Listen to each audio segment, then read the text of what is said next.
"25.25 years ago, I read a newspaper article which said that one day syringes would be one of the major causes of the spread of AIDS, the transmission of AIDS.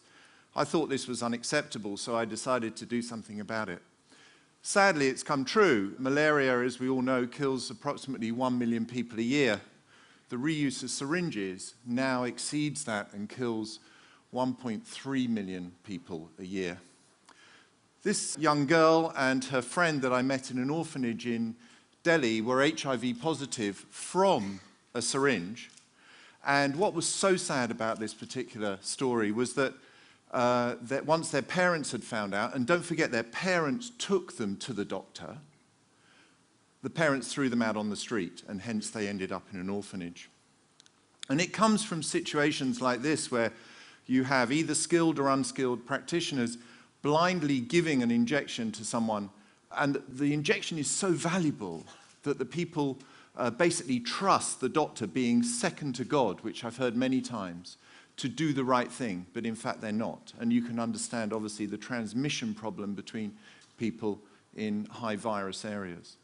This video we took undercover, which shows you over a half-an-hour period a tray of medicines of 42 vials, which are being delivered with only 2 syringes in a public hospital in India. And over the course of half an hour, not one syringe was filmed being unwrapped. They started with 2 and they ended with 2. And you'll see just now a nurse coming back to the tray, which is their sort of modular station, and dropping the syringe she's just used back in the tray for it to be picked up and used again.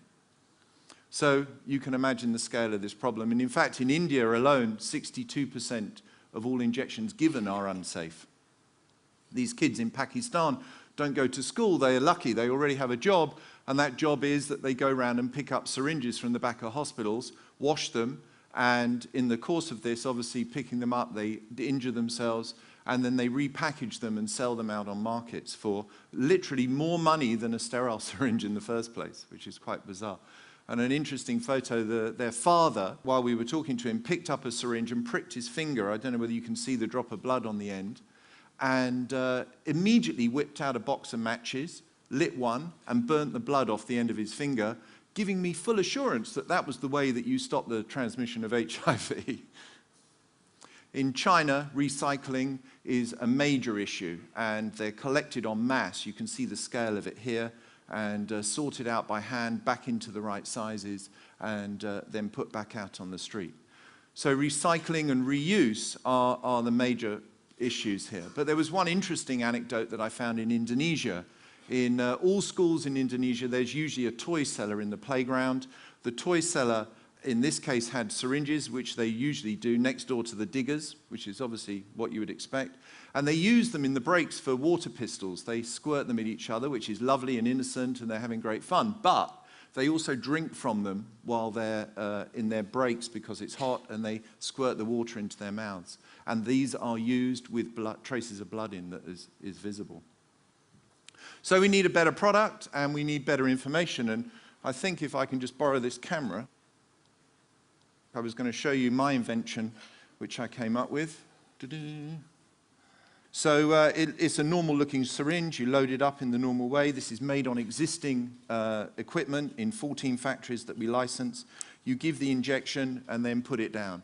If someone then tries to reuse it, it locks and breaks afterwards. It's very, very simple. Thank you. And it costs the same as a normal syringe, and in comparison, a Coca-Cola is 10 times the price. And that will stop reusing a syringe 20 or 30 times. And then I have an information charity which has done a huge scale amount of work in India, and we're very proud of giving information to people so that little kids like this don't do stupid things. Thank you very much.